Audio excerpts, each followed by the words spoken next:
I should have walk-on music for everybody. Want to walk-ons? Okay. We're going to get started. I'm sure some people will roll in because we're in Miami, and that's the way Miami is, right? It's awesome to have everyone with us this evening. My name is Peter Lorch. I'm the Director of Upper School and College Counseling. It is my honor and to be here with you soon. Super excited to have you all here. I want to quickly introduce our team before introducing our main powerful guest this evening, Antonio. Renee McEachran, Upper School Mental Health and School Counseling Coordinator. Thank you, Renee. Gina Pelaez. Ms. Kat, who's going to say a few words in a moment. This is Karen Catariano, who's our 9th grade counselor, who the students have mostly really gotten to know, and who we're excited for you to continue to get to know. Sarah Campbell. We're changing our order. Yasmin Rivera McGinnis. Michelle Haymore. Michelle Richardson. Connie Ernsberger. And Chucky Carver. And this group makes up our upper school college counseling, along with Renee and her colleague Marlene DeLima, who are serving as students' mental health and school counseling coordinators during their 4-year careers here. We could not be more excited to be with you. I'm going to say a few words, then I'm going to let Ms. Kat say a few words, and then I'm going to introduce Antonio, and we will get going. Why a college program for 9th graders? Why are we doing that? Have you guys heard any conventional wisdom in the air about college during your time at Gulliver? Is it talked about a little bit? Has it maybe been mentioned in the hallways? Did the Academy Dining Hall used to have college pennants painted on the walls before that was wisely undone a few years ago? It's in the air, right, all around us. The conversation about what it means to be at a college preparatory school, the energy that gets created around, as soon as you arrive in the upper school, everyone's already talking about what's coming after the upper school, right? And the energy that causes in everybody. And so this program that we've been doing for some time now is really meant to meet 9th graders and their families right where they are and where they should be, and not to amp up the energy around it, but to really help start some good productive conversations about your path through your time in the upper school, to think a little bit about some of the factors that are involved, and what's next, and to think about your journey and how it relates to the way in which college admission officers will eventually be thinking about you. But our main message to you at the beginning of the program, at the end of the program, and throughout your 4 years here is going to be that this process is about you, right? This is not about trying to meet some kind of empirical standard out there set by anyone else. This is about your journey, right? Especially in 9th and 10th grade, the things that are best for you as a young person and as a student and as a growing young adult, right? Those are also the things that are best for you eventually as a college applicant. Right? Doing a great job in your classes, forming great relationships, trying new things, digging deeper into the things you love. These are really healthy things. These are also the things that are going to play really well later when it's time to figure out what's next, okay? You will have a 3-year-long relationship with your college counselor at our school. After your year in Ms. Kat's care, our team will be working with you starting next year. And that relationship will be working with you as primary academic advisors, day-to-day, kind of counseling and advising, and eventually starting those conversations about what's next, right? But that relationship is meant to form over 3 years, not just to be like a consultant coming in and telling you about college, but really we become an expert on you first. That's the goal, right? And then we help you understand the landscape around you and make choices when the time comes. But the time has not come now, right?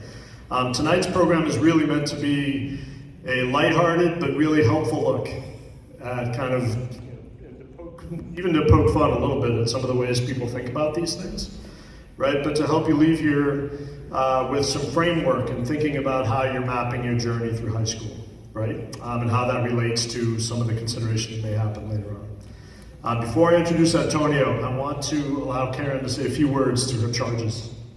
Thank you, Peter. How's everyone doing tonight? Good. Well, thank you so much for coming tonight. We are very excited to have you guys here to see this event, the show.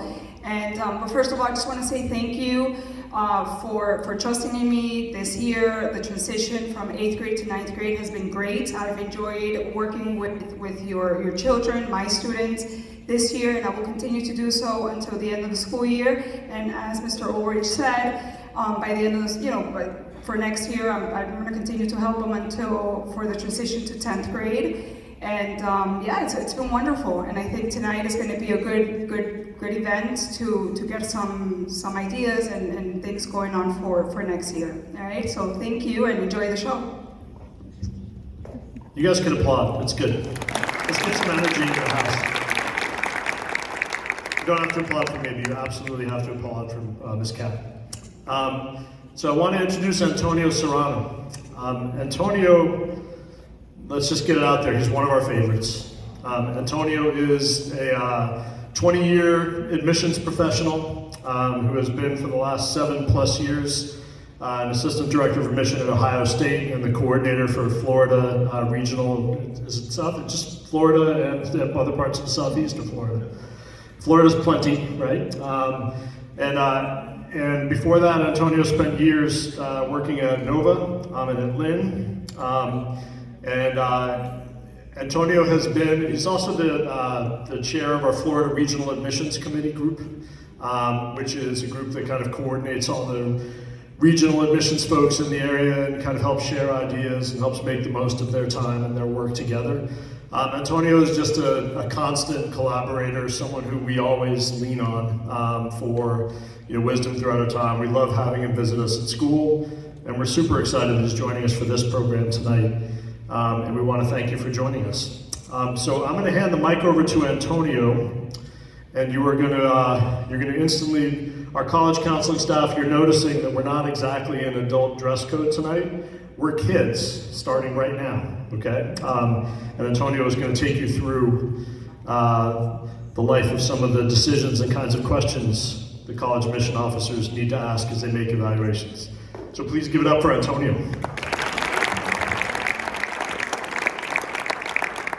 Well, thank you all very much, and thank you, Mr. Allers, for having me here as your guest tonight. I'm always happy to come to the Gulliver community because they are some of the finest professionals that I get to work with. And I'm local here to Miami. I live in Miami Shores, and I'm a regional recruitment manager for Ohio State. So I really get the opportunity to connect with my college counselor colleagues and the students. And so, as I work in college admissions, I meet students in 9th grade, and I basically walk them through high school along with their college counseling if they're interested in Ohio State. So my role has many hats. I do lots of programming and outreach. Last night I did an admitted student dinner for students here in South Florida. I meet lots of parents. And so just remember, as you start this college search journey or college planning journey, that you have a lot of support. Whether it's here at your high school or at the university level, there are a lot of people who want to help you through this and be advocates for you. So you're not in this alone. This should be a very fun experience to go through high school, to learn new things, to discover new opportunities, and we're just going to be vessels to guide you through those things. So without further ado, let's get on with the game. This is the GPA game, okay? So this is just a small kind of snippet or example to give you some inside knowledge in the 9th grade to prepare you to be successful college applicants. There are over 5,000 colleges and universities in the United States. So if you want to go to college, there will be a college or university for you. There are big schools, small schools, private schools, public schools, religious schools, all different types. I'm a representative of one of the largest public universities in the world, the Ohio State University, 53,000 undergraduate students, big research university located in the capital city of Ohio. Any students can tell me the capital city of Ohio? Raise your hand. Yes, sir. It is Columbus. I'm all about prizes, so here's a prize for you. You can come up and get it. All right, So yes, Columbus, Ohio. Can another student name 2 other major cities in Ohio? Cincinnati and Cleveland. Yes, sir. Come on up and get a prize.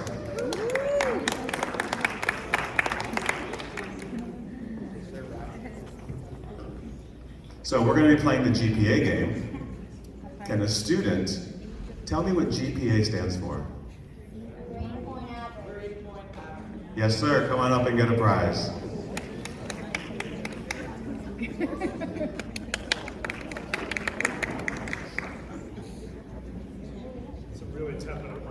And my last question. Raise your hand, students. Can anybody tell me the official name of my university? The Ohio State University. Come on up and get a prize. So we are the Ohio State University. If any other school says the University of Alabama, that's not their official name. The is our official name, okay? Just so you guys know. But they try to steal that from us, but it's ours. All right, so let's go ahead and get started. I have Miss 4.0, I have Miss 3.5, Miss 3.3, Miss 3.2, Miss 3.1. Yes, another Miss 3.0, 3.0, Miss 2.9, Mr. 2.5, and Mr. 2.0. Let's give them all a round of applause. Great job, students. Those are some great grades. So a lot of you might be looking at this and you see it's in order. We have our strongest GPA right here, 4.0. We know that this is an unweighted scale, okay? So we're looking at a 4.0 unweighted scale. So we have the 4.0 at the top of the class, probably the most likely to get accepted to universities based on that 4.0, but there's a twist. All right, so we're gonna go through some questions and see how this actually plays out, okay? So all of these students, these are all students from different schools. They're all applying to go to our university here. Have them lined up from strongest GPA down to the weakest GPA. We could only accept 4 of these students. So freshmen, 9th graders, right? This is the time to start thinking about everything that you do in high school will kind of lead up to this moment when you go to apply to college. So this is just an example for you to start thinking, to get involved, to start strategizing on how to be a successful applicant to college.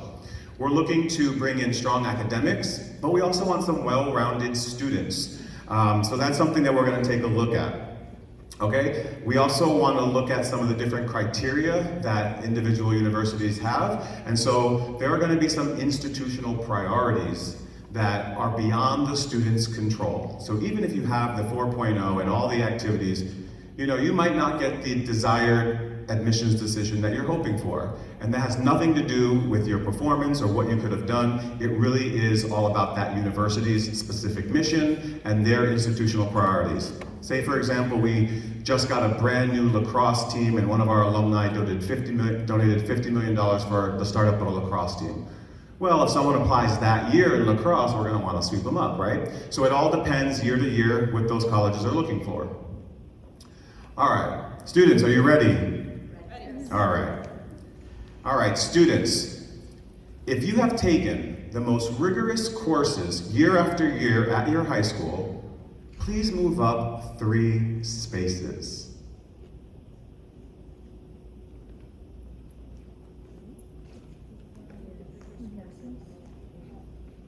Ooh, what happened to 4.0? It's not the strongest anymore. Okay, so Miss 3.5, tell me some of the courses you might have taken at school that are considered rigorous courses. I'm involved in the international business. Hi, thanks. So I'm lucky that we have a signature program that features business at increasing rigor. So I've been involved in that program throughout my experience here, and that's been kind of the area I've tapped into. So yeah, here at Gulliver, you guys have some great opportunities to take rigorous courses. As freshmen, you might be taking some advanced courses, and then as you move into your sophomore and your junior year, you'll be able to take some AP courses and some IB courses. So the more advanced rigor you can take, the stronger applicant you're going to be for some colleges. Now, you want to make sure that you are ready for those kinds of courses. And so you're going to work closely with your college counseling team and your counseling staff to make sure that you're prepared for the rigor of those types of courses, and they're going to be your best guides in determining which courses are right for you. All right, next question, students.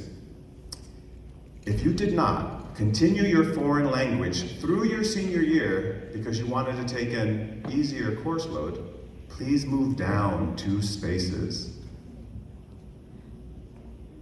Dun, dun, dun. So that 4.0 got pushed down a little bit. Excuse me, Miss 4.0, why didn't you take those extra classes?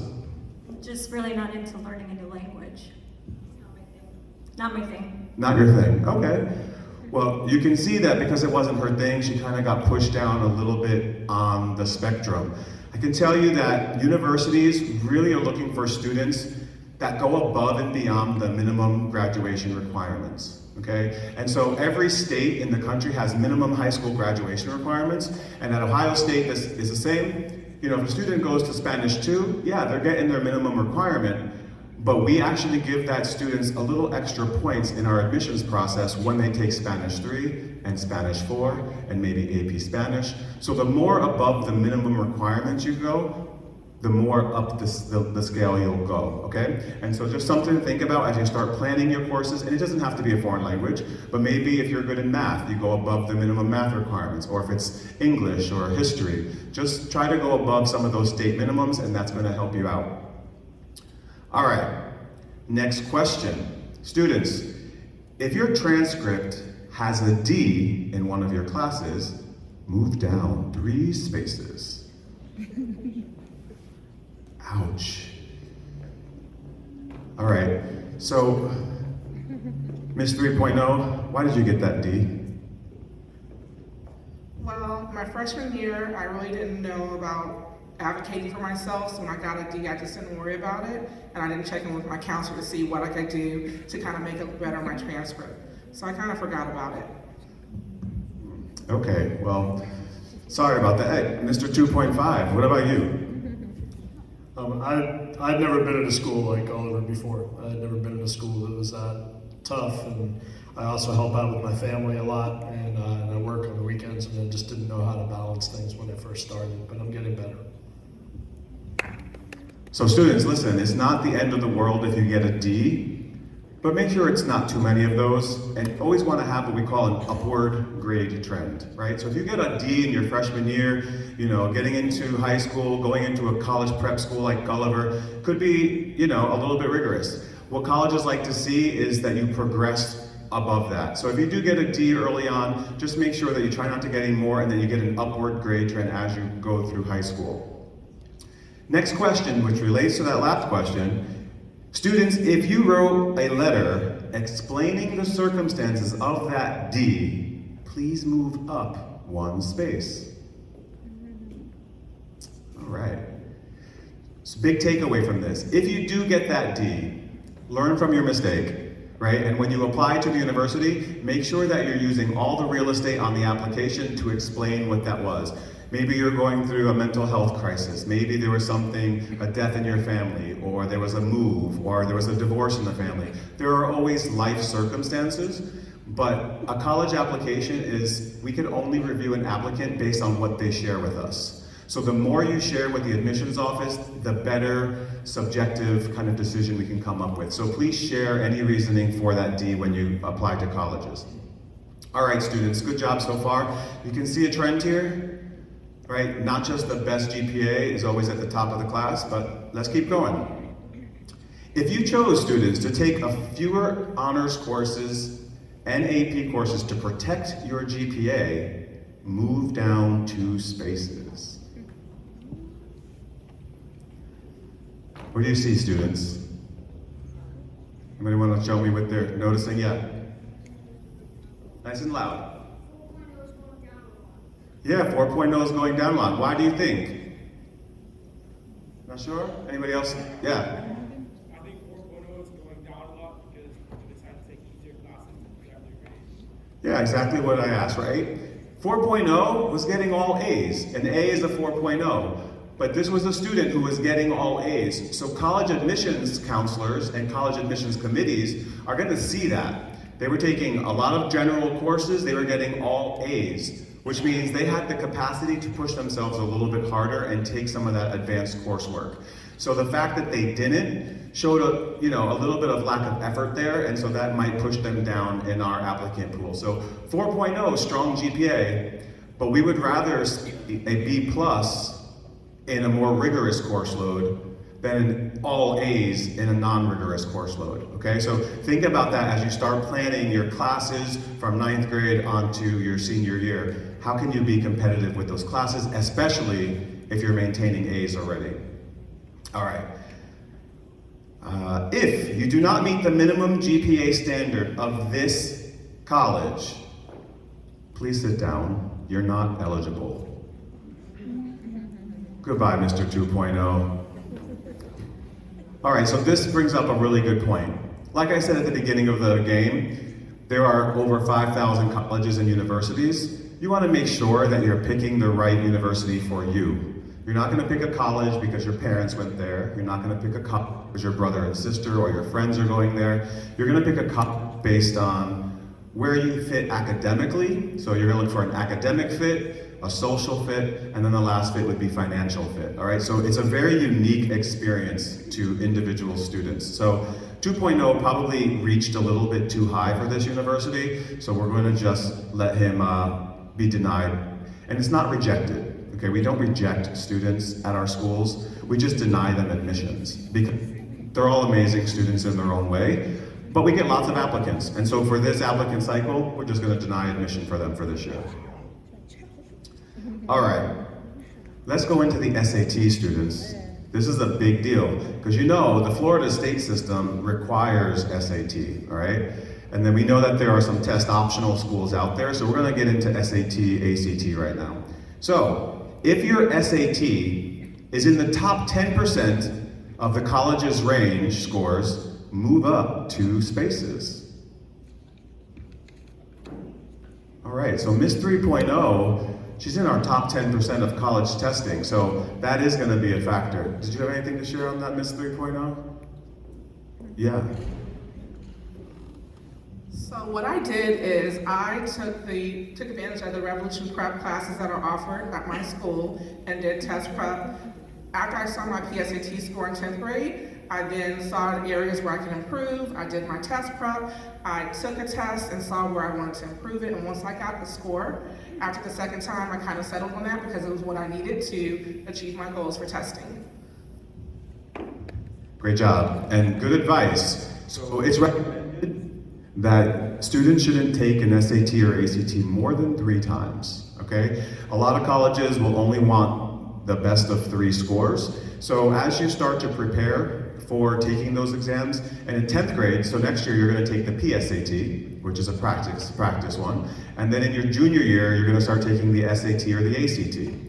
You're gonna wanna test in the junior year, okay? And we'll get into why, because of deadlines and stuff. You don't wanna wait till your senior year to test. And you guys go to a great school, and so they have a built-in test prep program for you, which is going to prepare you for those exams, okay? And I wanna say, test prep works, okay? If you test prep, you will statistically do better on those exams. You don't want to test prep 3 nights before the exam, okay? You want to start doing those test preps early and test prep often so that you're prepared to sit down.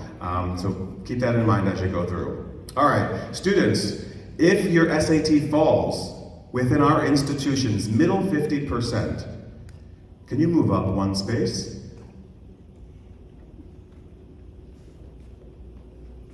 All right, so middle 50% students. Every college and university will publish their middle 50% test scores. So if you're thinking, I want to go to Georgetown University, right? You can go onto Google, you can type in middle 50% SAT or ACT at Georgetown, and they're going to tell you what the middle 50% is, okay? If you can start taking those practice exams and start taking those exams, if you see that your score falls within that middle 50%, then you're going to want to submit those scores. And I say that because a lot of schools have went test optional, which means students will have the option to submit a test or not. And so, be strategic with your counselors, be honest with yourselves, and always use those middle 50% as benchmarks of where you need to be if that's the kind of institution you want to go to. All right. How you doing, students? Are you a little nervous for this decision coming up? Only 4 of you are getting in. All right, let's keep moving. Students, if you do not know any of your teachers well enough to get a strong recommendation letter, please move down 1 space. Ooh, Miss 4.0. She didn't go above and beyond Spanish. She didn't take any rigor. Miss 4.0, how come you don't know any teacher well enough to get a letter of recommendation? My grades speak for themselves. I don't need a great letter of recommendation. I didn't have time to really get to know them. Okay. Very confident, yeah, right? But I guess Miss 4.0 didn't realize that there were some other things in there, okay? And that's why we're here today, to make sure our students, you know, you might have 4.0 in general education courses, but there's a lot more to it. So take the time to get to know your teachers. If they have office hours, take advantage of those. If they have study groups, take advantage of those. The more a teacher gets to know you, the more context they can provide for you in a letter of recommendation. And they're going to be great advocates for you, and the admissions committees will look for them for some deeper things about your character and about your work ethic. So take some time to get to know your faculty. All right, students, if you apply to the college's School of Business, it's a very competitive business school, Fisher College of Business at Ohio State, right? You don't get a letter of recommendation from your math or economics teacher from your junior year. Move down 1 space. Yeah. So, Ms. 3.5, did you want to go into business and did you not take those classes or what was happening? No, I just felt like my 2 letters would be better served by teachers who knew me really well. And since I was in the business program and my teacher, I had him last year in 10th grade and this year in 11th grade, I figured he would be great. And then my English teacher knows me really well and I know would really describe my character beautifully. So I thought that that was the way to go. So that's a good rationale behind it, and you do want to find a teacher who really knows you as a student. But students, if you're starting to think about some specific college programs, especially rigorous and competitive programs like business programs, engineering programs, pre-medical programs, you want to be strategic and work with those teachers and get to know the teachers at your high schools that are going to prepare you for that, and they'll be able to speak about that. A lot of business schools, including Ohio State, we look at the types of classes you take in order to get into the competitive nature of the business programs, all right? We're going to get into more about choosing majors and being strategic about that in a little bit. All right, students, if you attended an academic summer program, or perhaps you did some science research, or maybe you even did some documented community service, can you move up 2 spaces? All right, let's see what these guys did. Miss 3.2, what did you do?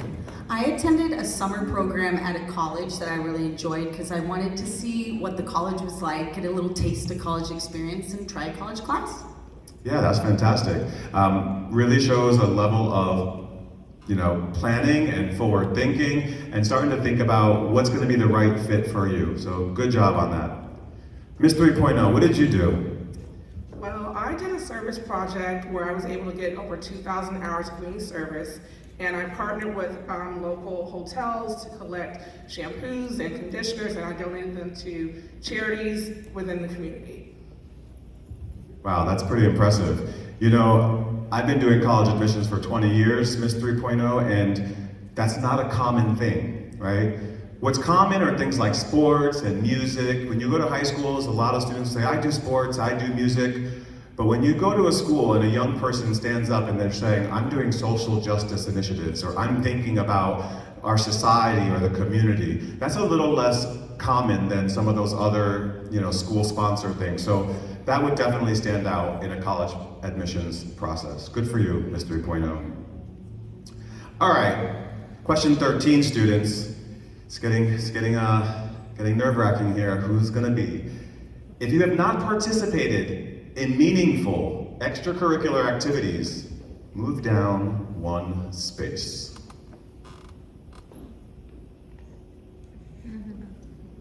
What? Miss 3.3. Strong GPA. Why didn't you do any extracurricular activities? I was too busy all the time studying in the afternoon, at night, so I thought maybe it was better for me to focus on my grades and not necessarily on the extracurricular activities. I thought that would push me through. Okay, well, I can understand that and respect that. But, you know, we're looking for students at our university that are going to engage in the community, that are going to take advantage of our more than 1,300 clubs and activities, that are going to join and be leaders within our organizations and move the university forward and be, you know, an example of our alumni. So, you know, we're really looking for those students that are managing their time where they can do well in school and their grades, but that they're also getting involved in their community and being active members of their community. So, sorry you had to step back there. All right. But, you know, not every student has the same advantages. So, if you had to work part-time to financially help your family, can you please move up one space? Yeah, so, you know, every student, it presents themselves differently. And not every student is born into a place of privilege or advantage. And so if you're a student that has to work to support your family or just to, you know, make ends meet, make sure that you share that information with the admissions committee. Mr. 2.5, what did you do in your time? My family owns a small store, and I help out on the weekends and then every night that I can when I'm not doing my homework. And you know, it's a big commitment, but it's important for us as a family to kind of get what we need to make it through the you know, the year. So a lot of skills that come from working full-time, right? Time management skills, developing that work ethic, and all those things that come along with that. So make sure that you share that on your application. Let the admissions committee know that you've been at least doing something with your time and not just kind of like playing video games or watching TV in your spare time. All right. Okay, phone's ringing. Mr. Serrano?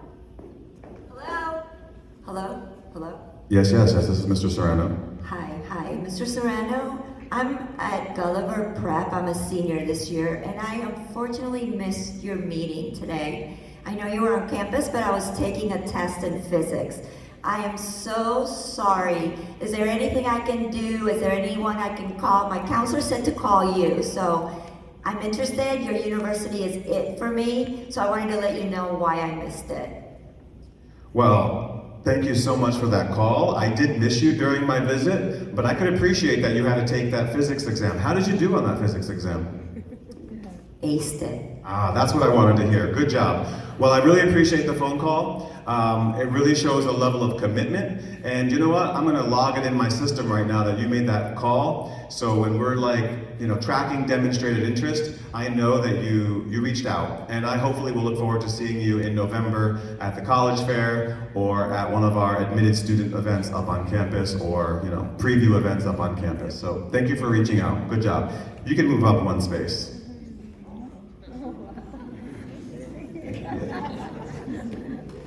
All right, community service. Students, I know we have some of you who've done community service, so if you participate in service projects, please move up one space. Okay, so we know Miss 3.0 collected shampoos, right? She has her own nonprofit. What did you do? I work for Breakthrough Miami here at Gulliver, and I volunteered on Saturdays to help children that are underserved that have incredible potential to attend college. Wow, that's awesome. Good job, and definitely you deserve that space up on that ladder. Good for you. Guys, social justice, working with communities that are underserved, being selfless, is all things that are really going to help you in your college application process. It's not something that a lot of young people have time for, or they don't think about at their young age, but it'll go a long way. So think about how you can engage with your community. If you need any guidance with that, your counselors will be able to point you in the right direction to see what works best for you. All right, students, if you have won honors or awards for your extracurricular activity, move up one space. All right, let's go see what Miss 2.9 did. What kind of awards did you get, Miss 2.9? So I'm a musician. I'm in several ensembles with my high school, but that's barely what I do. Most of what I do is with orchestras and ensembles outside of the school, and I actually, well, I'm the best saxophone player in the state of Florida. I actually have statewide recognition, and I go to, I actually travel all throughout the United States in order to perform and teach.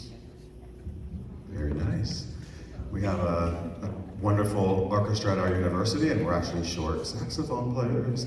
All right, good job. Let's see, what else are we doing here? If you have an honor or award that was higher than the district or county level, move up another space. Yeah, Ms. 3.2, you just keep stepping up and up. Not the strongest GPA, but what were you doing? So I'm a tri-sport athlete here at my high school, and I actually won the Miami-Dade Female Athlete of the Year, which is a pretty big deal. Yeah, that's a huge deal. Good job, and you deserve your spot right where you are. All right. This is a very interesting question. You know, we need those saxophone players. If you are being recruited for our Conservatory of Music, or one of our art programs, or if you're a recruited athlete for our institution, congratulations, you are admitted to our university automatically. Come on up. All right, so students, if you're thinking music is your pathway, you know, you gotta be the best that you can be. You've gotta go above and beyond your high school music program, do stuff within the community, reach out to all state, all county. And if you're applying for a conservatory, there's gonna be an audition process, all right? So while the GPA might not be the strongest, we're gonna be looking for some of that talent that you have to bring into the university as well. So this is why our Miss 2.9 got a spot in our 4C admissions class. Yeah, congratulations. All right, students, college essays. I get to read a lot of college essays. It could be a daunting job, but if you wrote this year's most memorable, well-written essay in the admissions office, please move up one space. Ooh, Miss 3.2, you're on a roll. What was your college essay about? In middle school, I was diagnosed with a learning disability, and I worked really hard throughout high school to kind of see how I learned best, to navigate that space. I obviously relied on my counselors, and they helped me kind of craft and put together my true passion and talk about how I really was able to work through it, and I'm gonna go to the college of my choice, I just know it. Yeah, great attitude, good positive thinking. So here's a student who overcame some adversities, right? They wrote about it, they spoke about it, it was reflective of them, and it allowed her to give a little bit more context to her application. And so we could really appreciate when a student comes from the student voice and talks about their own personal experience and gives us a little bit more insight into their own learning styles, and can be, you know, reflective on that and not just recount a story or recount something that happened, but really reflect onto it, what they learned from it, understanding those learning differences and making the adjustments to be successful. So congratulations to you. All right. There are gonna be some supplemental essays, guys. There's a lot of supplemental essays, and sometimes there are gonna be optional essays. So students, if you did not submit the optional essays, move down 2 spaces. Miss 3.5 is such a good GPA. Why didn't you take the time to fill out the optional essay?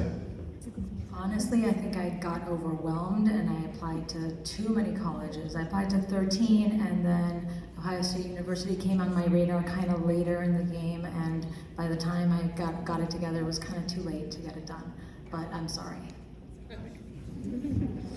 Ooh, so we were an afterthought, is what you're saying.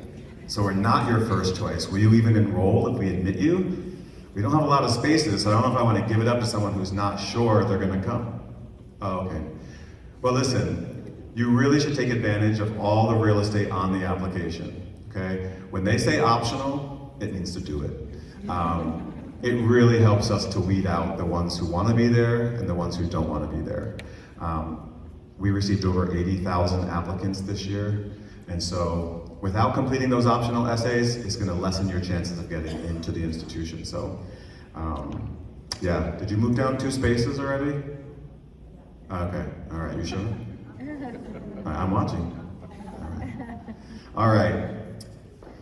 Now, here at Gulliver, or at your high school, you have some amazing college counselors. But if you decide that's not enough for you and you go to an outside counseling service and they wrote your essay for you, please sit down because we can tell. Bye-bye. Yeah, students, listen, the college essay is your opportunity to speak in your voice. And the voice of a 16 and 17-year-old is a lot different than a 30-year-old. And so we can tell when a student does not write those college essays. And so we want to hear it from your perspective. You know, you can get help, you can have eyes review, you can have some guidance in outlining, but write it on your own, because we read so many, we really can tell the ones that are done professionally. And you know, those new AI technologies, we're on it. We have software to detect what's AI, so don't even think about it, students. We're watching. So make it come from your voice. All right, next question, students. If you are a legacy, meaning one of your parents or grandparents went to our college, or if you applied early action or early decision, please move up 1 space. Are you legacy or did you apply early? I'm actually both, but since The Ohio State was my top school, I made sure that I ED'd, and that was the school that I wanted to go to, and that was my top choice. Awesome, well we love that. We love that you want to come to us. We love that we were your first choice, and so you might have a good opportunity to get to our school for that. There's a few different decision deadlines, folks. Students, early decision is binding, okay? So you must know the school you want to go to. Say for example, if UM is your dream school, and if you're going to apply early decision to UM, and they accept you, that's where you have to go. You have to decline all your other offers, even before you get any scholarships or financial aid. So you have to be in the position to be able to afford that school. You gotta be in the position to know that that's your #1 school, and you can only apply to 1 school early decision. Your best option is always gonna be early action. Those are non-binding, but they provide you with the most opportunities, and it demonstrates that you are serious about coming to those institutions. If you are the first in your family to attend a 4-year college, students, can you please move up 1 space? All right, Mr. 2.5. Neither of your parents went to school. Awesome. Well, congratulations for being on your way to being the first in your family to go to college. Listen, colleges and universities around the country are looking to fill opportunities for citizens around the nation. And so first generation is an underrepresented group within our colleges. And so if you are a first generation student, let us know those things. We'll actually know that from your information that you provide in the Common App, but that could be something that schools look at as part of the admissions process.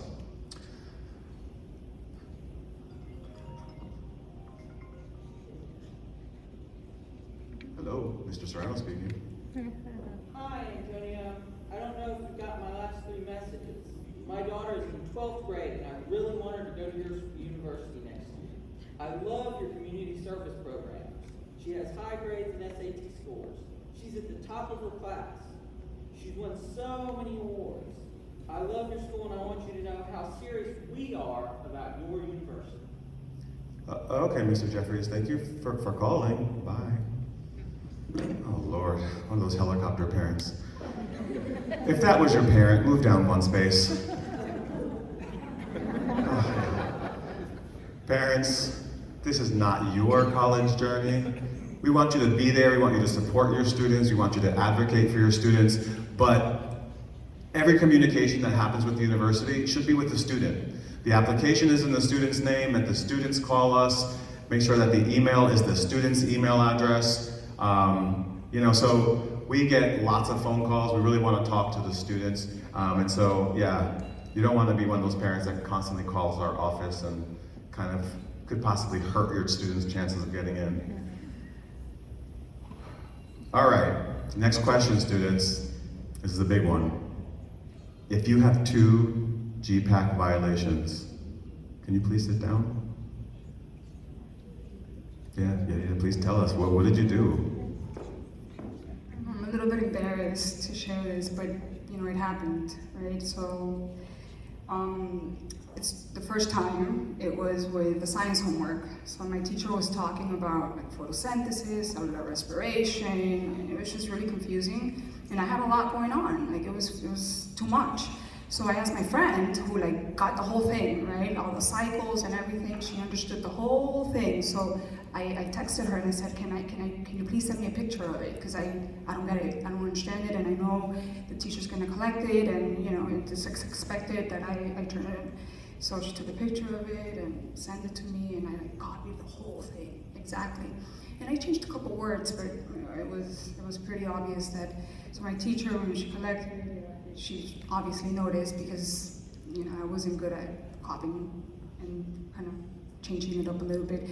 So my teacher saw it, took it to the assistant principal, I got called in, I was G-packed. I learned, I thought, right? And then the next time, again, that was when I was a freshman, it was a lot. Then later on, I did it again, because this time I was super stressed. I knew I couldn't do it again, but I had, soccer practice, and then my classes were getting harder, right? Like math, and then history, it was just too much going on. And then I just didn't have a choice. And then there was a little bit of pressure from my parents too, to like make sure that I get an A. I had to get an A in my class, I had to, and I felt a little too, it was too much, I was honestly stressed out. So I went ahead and I did it, I had a little cheat sheet and I got caught. So I know, sorry. One mistake, it's not so bad. Two, bye-bye. So listen, having a mistake in life it happens, you guys have a pretty generous policy here that you can have one violation and it doesn't get reported, but if there are 2 violations, it does get reported to colleges and universities. And so, when we have so many applicants, that could be a reason for not a positive decision, okay? So really it's upon you as students to learn from your mistakes, right? And if for some reason it does end up reported, so your school's gonna report it, be sure that you report it. Okay, so on the applications to colleges, it's going to ask you if you've ever been reprimanded for any disciplinary things. If you know you got 2 GPACs violations and they're going to report it in your school, then if it comes from you first, then it's going to ease the blow, all right? And so you always, again, want to be reflective. Talk about what you learned from it, how you can improve, why you know it was wrong, and so that will go a long way. But if you omit it from your application and we hear it from your counseling staff, that's probably going to be an automatic deny. Okay, so just keep that in mind as you kind of hopefully not get any of those GPACs, right, counselors? Yeah, I know you guys won't do it. All right. Last question, students. If you are an ethnic minority that is underrepresented at this college, move up 2 spaces.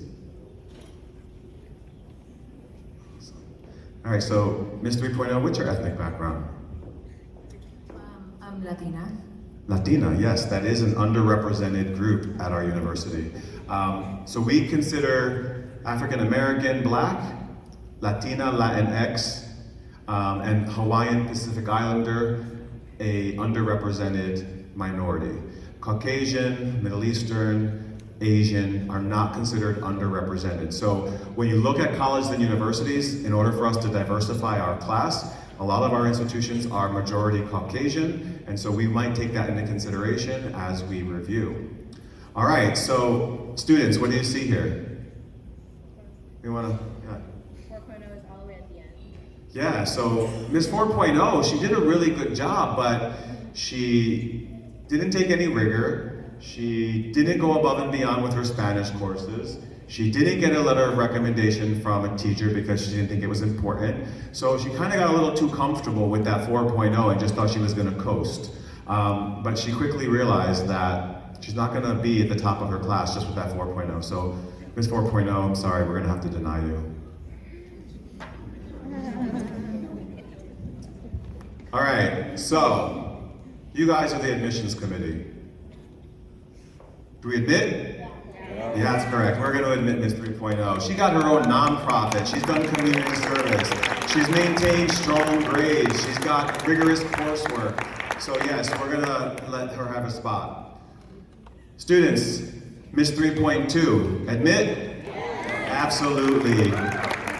We've got an all-star athlete. We've got a great GPA, rigorous course loads, good recommendation letters. I also forgot Miss 3.0 applied early decision, so that's going to be a plus for her too. We have one more seat in our class. So Miss 3.3, she did pretty good, but she has no activities. Miss 3.5, pretty good GPA. You got some rigor in your course load? Yes, Are you an underrepresented minority? also. Did you apply early? Decision. Oh, pretty good. All right, we had the young man with a 2.5. How to work, worked with his parents. What do we think? There's only one more seat left. So you want to give it to 2.5, over a 3.5, and underrepresented minority, and a decision? Ooh, you guys are so nice, but I'm the admissions director. Welcome to the class. All right. So I kind of get the idea of where you're going to go with this one, but let's go ahead and waitlist one, just in case one of these four decide not to come and we need to fill that spot. Do we want to go with Miss 3.3, no activities, or Mr. 2.5, who had to work and support his family? All right, Mr. 2.5, you are on the wait list. Congratulations. Hopefully we'll have a spot for you come the fall. But, you're going to wait over here. But Mr. 2.5, make sure you have a plan B, okay? Because you don't always get off the wait list. So I want you to be prepared and be happy with another institution in case this one doesn't work out. So, you know, I'm glad you applied to more than one school to make sure that you have options that are going to be the right academic fit, the right social fit, and the right financial fit for you. Round of applause for all of our students here.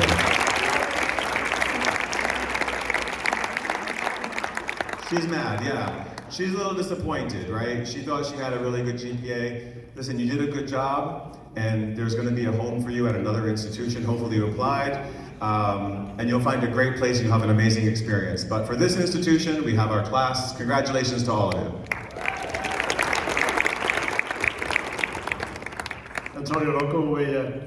I have a few things I wanted to say as a follow-up, but before I do, obviously this is a game, right? So this is not fully reflective of the actual, realities of the admissions process. As you complete this, are there takeaways you hope people walk away with that may or may not have been evident here, or things you want to talk about that are not necessarily fully represented by the game? I mean, I think the biggest takeaway from today, this is a game, right? And this is just a small little kind of parody on what we do in college admissions. The takeaway for today is that there's a lot of planning that goes into preparing for college, and it starts in the 9th grade. All right, and so we want you to have a good high school experience. We want you to have fun in high school. We want you to get involved, be leaders, challenge yourself academically, but also do it in a way that is good for you, right? And what's best for you as a student. Don't be encouraged to do things just because you think you have to. Do things that you're passionate about. Work with your counseling staff here, get to know your teachers here, be active members of the Gulliver community. I think that's the big takeaway. And then as you approach your junior year, start just thinking ahead and being prepared for early deadlines, testing, and all those things that come along with it. That's the big takeaway for today. Thank you so much, Antonio. A couple other notes before we give Antonio some thunderous applause. Couple things. There are a lot of colleges, there were 10 of us on stage, right? So there are a lot of colleges and universities where there would have been 10 chairs, okay? Something I really want to emphasize, right? So this exercise is about selective schools where there may have been more applicants who were qualified than they had seats for, right? That is a lot of what the landscape is in our conversations around college admissions. There are only 4 seats. Even in the audience, there were disagreements about who some of those last couple might have gone to, right? And so there were challenges with that. There are a lot of colleges and universities where there would have been 10 chairs. Secondly, I want to say, someone like Mr. 2.0 who had to take a seat really early, and I noticed that the boys were really lagging at the beginning, but I tried to do some work for us, Chucky. But for us, like, we take enormous pride and pleasure and excitement in working with Mr. 2.0 or Mr. 2.5 or wherever the student is, right? There's a broad landscape of thousands of colleges and universities in this country and elsewhere, right? And our greatest pleasure is helping you understand the landscape as it fits best for you, right? So for that student, there are many paths through higher education, right? Whether it is, whether it involves two-year college to begin and an associate's and then finishing with a four-year degree, whether it involves, a less selective four-year school, whether it involves an eventual transfer, whether it involves a program in the trades or, or just completing 2 year and then going on into professional training, right? All of that is available to all of us, right? And we're super excited to work with you wherever you are in that spectrum. And then likewise, there are a lot of colleges that only have one chair. And gosh, in our community, do we talk too much about those schools? They don't deserve quite that much love, right? So 10 of us on stage, if there was only one chair there, does that seem fair? No, but that's, uber selective admissions, right? So one thing to understand is this isn't actually about you being accepted or rejected or denied. It's actually about, Antonio used the term institutional priorities earlier. Colleges are trying to fill a class in a way that suits them by their priorities and their community, right? The applicants are just the pieces that they choose to build that puzzle with. That doesn't sound very personal, and we're really fortunate that most admissions folks are as great and thoughtful as Antonio is, maybe not quite, but really close, right? And care about kids. But their first priority is to build a class in their institution, right? And so for you all, as parents, it's interesting. I actually had a conversation with a dad several years ago. I was like, can you believe that there are, something like 75 schools that admit, less than, 15% of their applicants? And the dad was like, God, that's unbelievable. Can you give me that list of 75? Right? It's like we're a little obsessed with that level of selectivity, okay? And what I wanted to kind of remind everybody in here is, we're never going to be scaling back your ambitions. And at the same time, as you're going to hear all this kind of mania about, college admissions and how selective it's getting, we're really trying to help you see the whole for what it is and to find the places that are going to meet you right where you are. And we hope that when the time comes, the year and 2 years down the road, that you come with really open minds about what you get from us in that regard. And then, lastly, for me, I really want to make sure that every student that's in here recognizes, what did we learn? Well, if you have a nationally awarded community service project and you're a state best musician and you're a recruited athlete and you have a GPA of at least this much and you took the most rigorous course load and you did this, right? No one student in here is actually going to do all those things.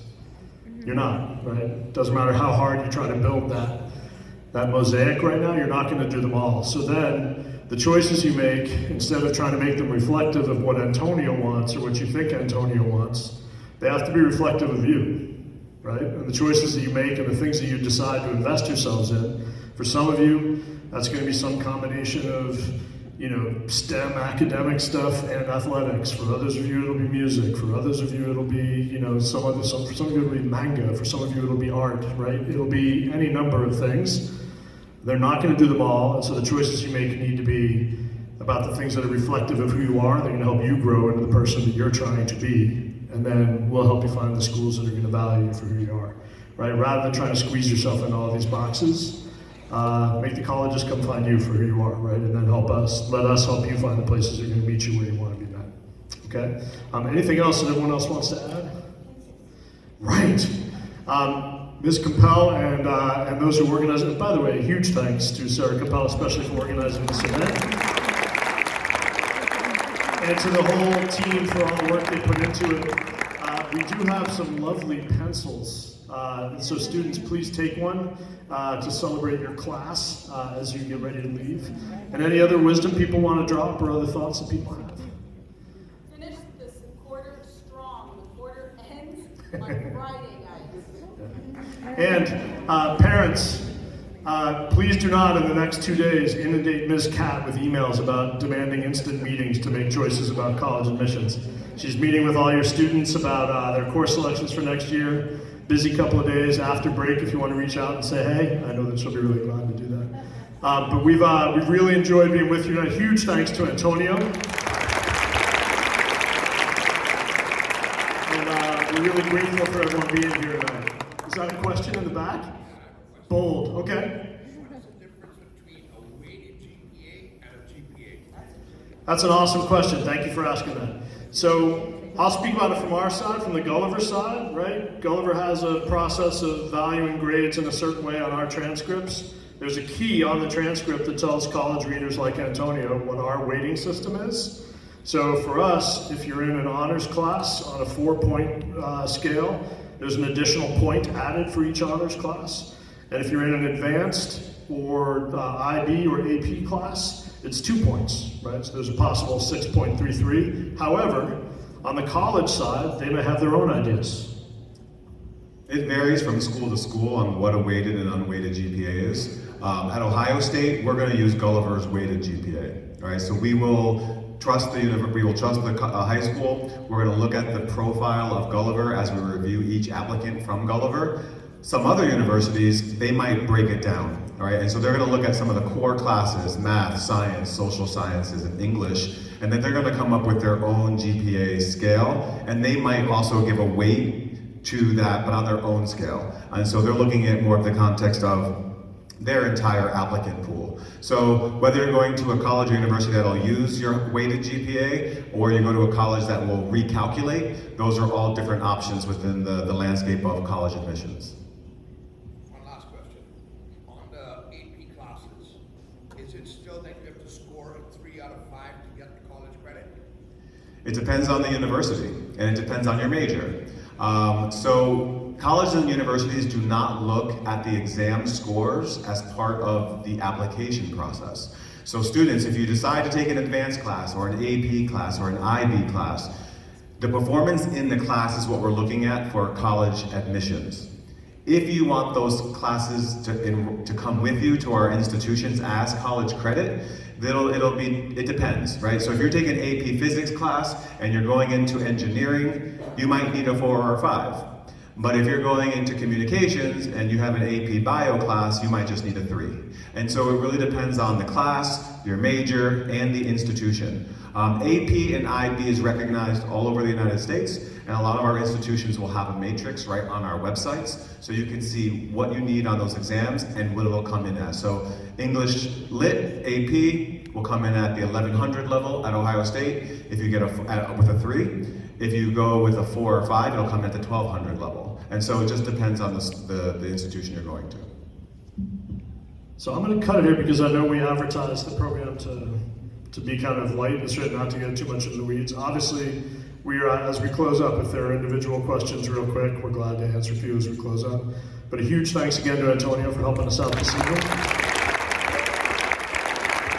I would like to also say special thanks to Karen and the whole team, right, for all their work in preparing the event. So huge thanks to all of you for the hard work. I show up and I talk, right? That's all I have to do.